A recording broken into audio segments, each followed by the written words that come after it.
All right, guys, what's going on? Welcome back to Christian Sports Corner. Real quick, man. Hope everybody's having a great Saturday. Um, Hope everybody having a great holiday season. Hope everybody doing good and staying safe, and wish everyone out there as well as their family happy holidays. And hope everybody's doing great. All right, so let's talk about it, man. The San Antonio Spurs versus the Toronto Raptors. First of all, let's talk about the Toronto Raptors. The Toronto Raptors is a team that so far this season, and I'm only speaking in this season, hasn't.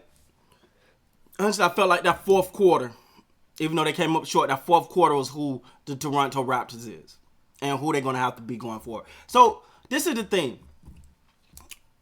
The Toronto Raptors got to understand, you ain't going to get the pretty wins. You ain't gonna get, and this is something they know. I just think they're getting, they haven't got there yet. And I think that fourth quarter, even though they came up a little short at the end, was a reminder to them of who they are. The Toronto Raptors is not a big team. They're not a finesse team. They're not a pretty team. They're a grit and grind, outwork you 48 minutes of basketball. That's what the Toronto Raptors is. And that's who they're going to have to be to win. That's who they're going to have to be effective. When you looked at the beginning of this game, I seen people walking, standing around. I mean, I seen a ball bounce off and drop, and the Spurs is running and get it. That's not who the Toronto Raptors are.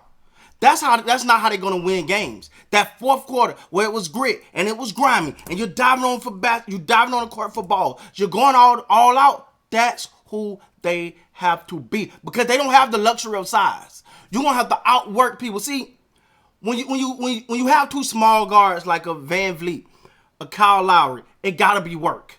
It gotta be all about the work. Because that's what it's going to take to be successful. You're going to have to outwork people for rebounds. You're going to have to outwork people for points because you got to shoot over bigger players, which some they've been doing their entire lives. But so far in this season, especially in the beginning of this game, at one point it felt like, okay, they still finding their legs. And I know this has been an unorthodox season for them so far. They're obviously not even in their home country. So, they are a little bit of a disadvantage. But at the same time, they have to know who they are, and they know who they are. But it's just like it's not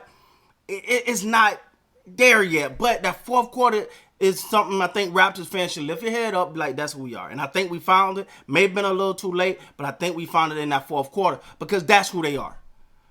That's who they are. They got to come out and scrap and claw. You got to work for every rebound. You don't have the height to out jump everyone for every rebound. But at the end of the day, you got to outwork everyone for every rebound. That's how they have to go. Now let me say this: Baines is cool. I'm Team Boucher. To me, his athleticism, his ability to guard away from the rim, his ability to shoot threes, also his ability to get in there and willingness to use his athleticism to fight for rebounds and be in the mix, be in plays is to me a leg up, honestly, over Baines, in my opinion. This is just me watching with my eyes, and I think Baines, even though he's good, sometimes he's like a statue. It's robotic, with the guy comes in and he clothesline him, but it's robotic. Is go for the block.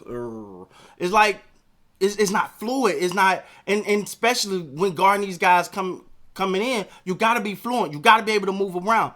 Now,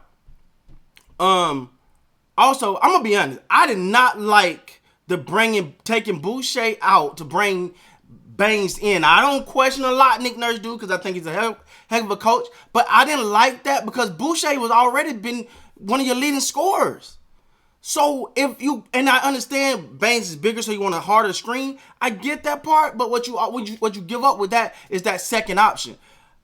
Especially tonight, because Boucher was the harder player. So if Boucher come off his screen ain't as big, but he get an effective screen, and Van Vliet go for the shot and can't get it. Now you kick it out to Boucher, who's already been knocking him down. So you got a second option on that 3-point play.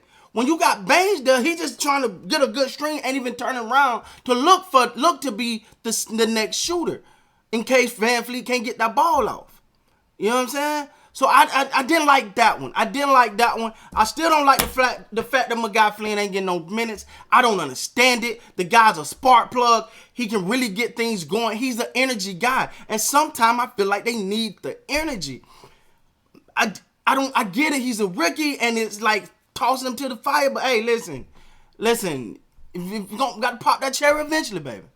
Go ahead and let him get it in there, man. Let him go. Let him play. The guy's good. It's like holding him back. Like, let him go. Let him spread his wing. And when you playing the Spurs, let's talking about the Spurs. First of all, shouts out to DeMar DeRozan for expanding from the mid-range to dropping threes now.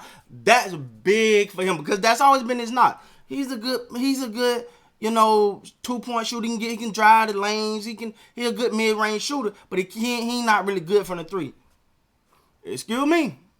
Look like he can knock some threes down tonight. Of course, there's a little added motivation of going against your team and his old team. We all know that he was majorly hurt when he had to leave Toronto. But so it was a little added motivation. But he's taking 3-point shots and looking good now. Regardless, I don't care if the Spurs are 0-50. They got Pop. And Pop is a heck of a coach, and he know how to play. He know how to scheme. He know how to put guys in the right place. He know how to make the proper adjustment. Pop. So regardless of what they record show, they're going to come out and they're going to play you hard. They're going to play you smart. And that's normally the way that they play. Patty Mills is also another one of those guys who is just... And now they got... What's the guy? DeJounte Murray, I think his name. The guy's good. The guy's good. I remember Flip Bayless. Yeah, I call him Flip, baby. He don't know who his team is in football or basketball. I remember Flip Bayless was... ranting raving about Javonte. The guy's good, and you see him tonight. He put up a triple-double, so hats off to him and the San Antonio Spurs, starting season out 2-0. I think the only thing is you like LaMarcus Aldridge got to be more effective, more present in these games, especially tonight. I mean, he had a good tip in at the end, but he's supposed to be a 20-point scorer. In my opinion, a 20-point scorer a night. 12 and 13 just ain't enough for him, but it didn't matter tonight because he got the victory. But last thing I want to say is with Toronto, they have to understand that fourth quarter is how you're going to have to play the entire game. That fourth quarter, I literally saw people walking. I was like, I almost didn't recognize. I was like, whoa. That's not what they do. They play you hard. That's the thing I always give them credit for. I say from the tip of that ball to that last buzzer goes off. They're going to play you for 48 minutes, and they have not been doing that. It's early in the season. They got time to adjust. I'm quite sure they will. And for Raptors fans, please understand, a victory for the Raptors look hard, gritty, tough, hard work, well-deserved. That's what a victory looked like for them because that's the way that team is built. But they got the players, they got the talent, the coach, and the wherewithal to do it. So we'll see if this thing turn around. But with that being said, guys, please like, come subscribe to the channel. Till next time, man, you guys be great.